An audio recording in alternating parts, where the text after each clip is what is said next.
Well, I've seen the videos just as thousands of people around the country have, and the videos speak for themselves. I think it's deeply concerning, the things that are being said. This is an individual that was a city resident. It appears that he was present, exercising his First Amendment rights to record law enforcement activity, and also exercising his Second Amendment rights to lawfully be armed in a public space in the city.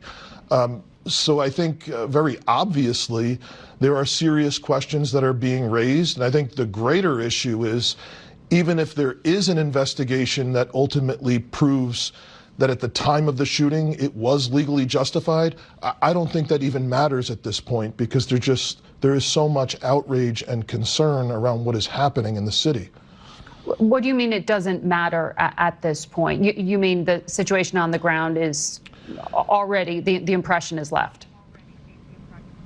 People have had enough. What's up, family? So let's cut to the nonsense and call this what it is, right? The media, the liberal establishment, and the Democrats, they out here running another psyop. And this time they're trying to act like they care about the Second Amendment. Like, really think about how wild that is for a second. These the same people that have been pushing anti-gun laws for years, right? Talking about bans, restrictions, red flag laws, you name it. Anything making it harder for the average person to legally own and carry a firearm. But now all of a sudden they want to play dress up and act like they the biggest defenders of gun rights. Nah, come on now, man. Come on, this ain't real. That's strategy. They don't actually care about your right to bear arms. They care about flipping the narrative to go after Trump, to make Border Patrol look bad, and to paint ICE like they the villains. This ain't about protecting your rights. It's about undermining certain institutions they don't like, and they know that if they can make it look like Trump and federal law enforcement are out here violating people's gun rights, then they can spin that into a political win. It's manipulation straight up. And they hoping people not paying attention, that folks don't know their history or know the history, and that if they throw the Second Amendment in the mix, maybe they can bait a few conservatives or independents into thinking, oh, wow, maybe the left does care about our rights. But nope, that's the trap. It's a setup. They don't care about you having a gun. They care about power, narrative control, and making their opposition look like tyrants. Don't fall for it. But don't take my word for it. Check out this second clip. I know this is not your lane, but I got to ask you about what's happened in Minneapolis. As a member of the Trump cabinet, are you concerned to see another American citizen ends up dead, shot by federal law enforcement?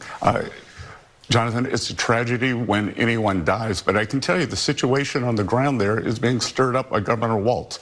I was out there 2 weeks ago. Governor Walz declined to provide a security detail for me to go into the Minnesota Capitol with the state police. So he is fomenting chaos because there is substantial waste, fraud, and abuse. My job as Treasury Secretary is to investigate that. And I think that this chaos that's going out there, and again, I am sorry that this gentleman is dead, but he did bring a 9mm semi-automatic weapon with 2 cartridges to what was supposed to be a peaceful protest. I think that there are a lot of paid agitators who are ginning things up, and the governor has not done a good job at tamping this down. Yeah, I mean, as you know, he was an ICU nurse, worked for the Veterans Administration, and there's no evidence that he brandished the gun whatsoever. In fact, it appears that he was disarmed before he brought a gun. Have you ever gone to a protest, Jonathan? I mean, we do have a Second Amendment in this country that... Jonathan, have you ever gone to a protest? I mean... have you gone to a protest? I mean, no, actually, as a reporter covering it... okay, I've been to a protest. Yeah. Guess what? I didn't bring a gun. I brought a billboard. Okay. Secretary Bessent, thank you for joining us. You have been a supporter of the Second Amendment. When Secretary Noem says, I don't know of any peaceful protester that shows up with a gun and ammo rather than a sign, do you believe Americans have the right to bear arms while they're protesting?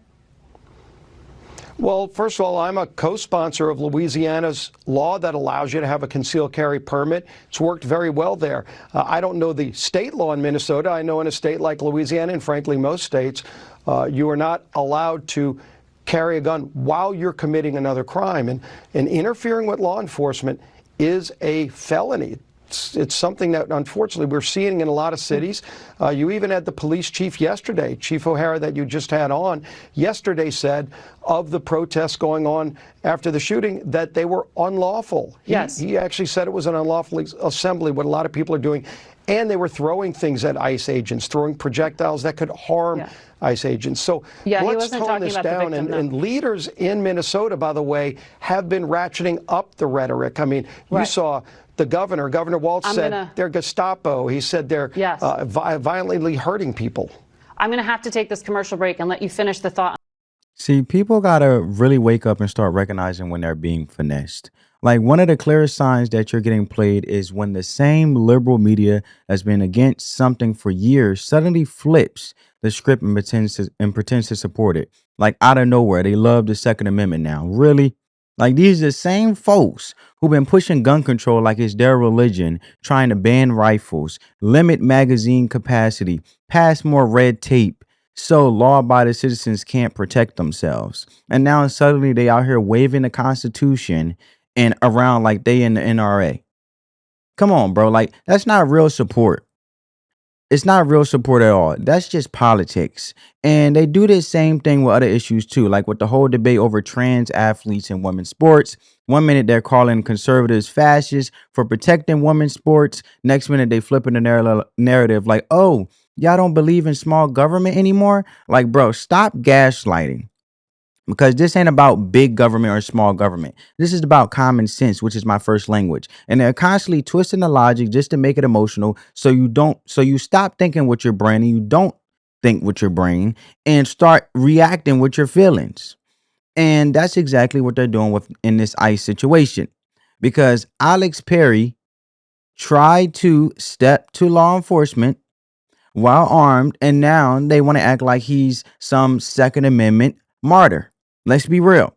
This ain't about gun rights. This dude interfered with federal agents doing their job, and you cannot do that. Period. And look, whether or not that officer gets charged, whether he gets convicted or walk free, none of that affects your right to carry. Not one bit. Okay? It doesn't change the laws. It don't change your status as a gun owner. So miss me with all that. This is about the Second Amendment talk, okay? Because it's not. It's about using this one incident to push a narrative, to make law enforcement look like they're anti-gun, and to stir up drama where they shouldn't be any. There shouldn't be any drama. It's fake outrage, plain and simple. So now let's look at this conversation between Border Patrol Commander Gregory Bovino and Dana Bash. Because Dana Bash happens to be, as we know, pro-Democrat, being on the mainstream liberal media networks such as CNN. And look, Gregory Bovino, he's out here doing Oscar-level performance in regards of being phenomenal to the phenomenal of being a leader, while Dana Bash is doing Oscar-level performance about her pretending to suddenly care about your gun rights. And that should tell you right there. But let's break this down piece by piece. Let's go. Enforcement. Dana, we don't need a suspect's help in an active law enforcement scene. When you say we don't need suspect, his help. what is We he didn't ask suspected his of? help. That's an active law enforcement scene. He knew that was an active law enforcement scene, especially when the officers approached him, and it's very evident he did not need to be where he was. And he when decided somebody on his own to stay there. So when somebody is pushed down and a person's instinct is to help that person, when somebody's pushed down by law enforcement, you're saying that you just stand back and let law enforcement do what they're doing? I mean, is that really human nature? You know, Dana, every situation is different. What our officers are faced with here in Minneapolis are chaotic, very difficult and violent situations in which individuals, and this suspect is not the only one to bring a loaded weapon to a riot. The situations are chaotic and ever changing. Follow directions for law enforcement. Don't inject yourself knowingly beforehand into a law enforcement situation. With respect. Okay, I'm gonna stop it right there because let's really talk about this so-called Second Amendment, right? Conversation, because they're pushing hard on the Second Amendment, as you see Dana Bash, because people got to open their eyes and realize what kind of manipulation is going on here. before I let her continue and this conversation go on. This ain't about the Constitution. This is a full-blown psyop. The media is playing games with your head, and the target isn't just some random crowd. They're going straight for conservatives, Trump supporters, and especially libertarians. That's who they're aiming at. Why? Because libertarians are all about gun rights, all about the Constitution. So if you can make them feel like those rights are under attack, even when they're not, you might be able to turn them emotionally against Trump or federal law enforcement. But here's the truth. The Second Amendment ain't even what this situation is about. Alex Perry didn't die because he was armed.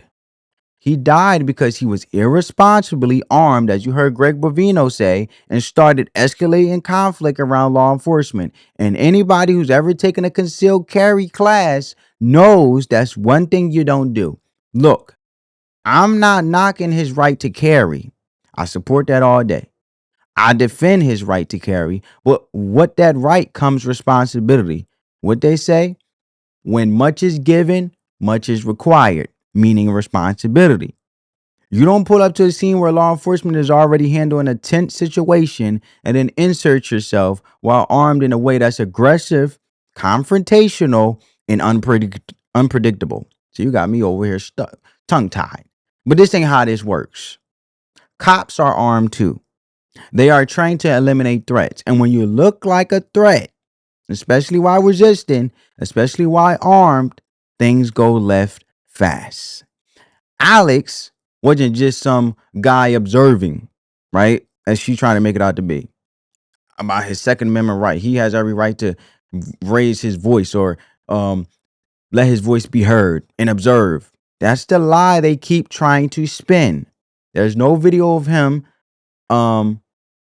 There's video of him of ignoring orders, trying to direct traffic, but there's no video of him of just observing. That's my point. But he's directing traffic like he's in charge, getting in agents' faces and straight up escalating things after they told him and others to back up. And when that lady got pushed, yeah, she was told to move too, and she didn't. And Alex inserted himself armed into that chaos. This ain't some passive legal observer. That's agitation. And in that moment, law enforcement doesn't get the luxury of slowing everything down to do a background check on your intentions, okay? All they know is you're resisting, you're armed, and you are stepping to them. Now, everybody wants to jump into after the fact and say, oh, well, he didn't have a gun in his hand. Or he wasn't a threat after this 1 second passed. Like, bro, that's not how the law works. Again, you don't get to freeze the frame. You don't get to freeze frame the video after the fact and act like everything was calm. Courts literally tell you not to do that. When you get pulled over and you have a weapon, you are supposed to let law enforcement know, I have a weapon. I'm not doing no harm. I have no intent of doing any harm. I have a gun on me. I'm just letting you know I'm not using it in any way to endanger you. And there's no threat. My hands is in the air. I'm cool. Just to let you know. I'm letting you know in good faith. I am not trying to harm anybody. That is not my intent. But since I got pulled over for whatever reason, or, you are coming up to my vehicle, I have a gun on me. Right? Let's continue. In fact, it feels as though in some ways you're blaming the victim here. The victims are the Border Patrol agents. I'm not blaming the Border Patrol agents. The victim are the Border Patrol agents. The suspect put himself in that situation. The victims are the Border Patrol agents there. I want to go back to the gun, sir, because I think this is really, really critical. You can see an agent, and I just want to go to, let's see here, video 5. You can see a screenshot of an agent in a green jacket approach Preddy, and then he appeared to take a gun away. When the agent took the gun away, which seems as though it was Preddy's gun, that happened before Preddy was shot. Why was an unarmed man shot multiple times by law enforcement, by your Border Patrol agents? Dana, you don't know he was unarmed. I don't know he was unarmed. That's freeze frame adjudication of a crime scene via a photo. That's why we have investigators. That's why we have an investigation that is going to answer those questions. How many shots were fired? Who fired shots? Where was the guns? Where were the guns located? All those questions are going Sir, to be answered. I think you can see the screen. In the investigation. She don't want to hear that, the ignorance, because let's get to the real heart of hypocrisy. You want to talk about attacks on the Second Amendment, Dana Bash? It's not this situation. The real attack is coming from people who keep pushing the idea that unless someone is actively pointing a gun in your face, you're not allowed to defend yourself. That's the dangerous lie. If you're armed and someone breaks into your house, do you have to wait until the bullet leaves the chamber before you act? Hell no. That's not how self-defense works. If someone presents a deadly threat, meaning they are armed, aggressive, and refusing to comply, you don't wait around to see what happens. Back to my example. If you have a weapon, which comes with the responsibility when you have a license to carry and you have a gun on you and you're in a car, you're supposed to let the officer know, officer, I have a gun on me. What do you want me to do with it? It's is on the side of me, is on me. I'm not a force, I'm not a threat. I'm not a threat in any way, shape, or form. What do you want me to do? And you have your hands up to no in good faith. But if you do not tell the officer and you reach for it, that's a deadly threat. And then at the end of the day, they will eliminate the threat and unfortunately fire off on the person who has a gun in the car that didn't let them know about the gun in the first place. This stuff is just common sense. If someone presents a deadly threat, meaning they are armed, aggressive, and refusing to comply, you don't wait around to see what happens next. They have this, you react, right? You react, the real self-defense. So when cops are in a similar position, we have to remember they have the same rights. If the rules apply to citizens, they apply to law enforcement too. It ain't about who's wearing a uniform. It's about what the threat looks like in that exact moment. And this whole narrative being pushed that this was some peaceful armed citizen getting gunned down for exercising his rights, it's not true. It's emotional bait. It's a trick. And the people falling for it are being used as pawns in a bigger agenda. This is being weaponized to make conservatives second-guess law enforcement and make libertarians feel like they need to pick a side against the very people who are dealing with real-life threats every day. And it's not fair to people who do carry responsibly, because any real responsible gun owner would tell you what Alex did. That ain't how they move. That ain't how you move. That ain't what they teach you in class. You're supposed to de-escalate. You're supposed to identify yourself. You're supposed to inform the officer immediately that you're armed and not a threat. He did none of that. No ID, no permit, didn't announce he was armed, and then actively resisted while being armed. That's not responsible. That's reckless. And I looked up a statute when it came to Minnesota, and you guys can look it up and check me if I'm wrong, because I'm always open to the possibility of being wrong. But I have seen that there's a statute where when you are walking around, in this case, Alex Perry had a gun on him, he was supposed to have his ID on him, his license to carry on him while he has his gun on him. He didn't have it, let alone didn't tell the police officers, or in this case, federal law enforcement, ICE, that he had a gun. We're not going to adjudicate that here on TV in one freeze frame there. Okay, it's not a freeze frame. We're showing a video of one of your agents taking the gun away, and that happened before Preddy was shot. We don't know that agent was taking any gun away. That could have been the agent's, because we don't know that. The facts are going to come to light. So you're disputing the video, that that's what happened? With an investigation. That's why we investigate. Well, with respect, you say that's why we investigate, but you're also drawing other conclusions that sort of fly in the face of waiting for an investigation. I just want to also go back to what I was asking about with regard to what Secretary Noem said, that he was brandishing a gun. At any point, do you have any evidence that, yes, he had a gun on his person? Was he brandishing it? Was he a threat because he had a gun in his hand that put law enforcement in danger? Dana, we heard the law enforcement officer say gun, gun, gun. So at some point, they knew there was a gun.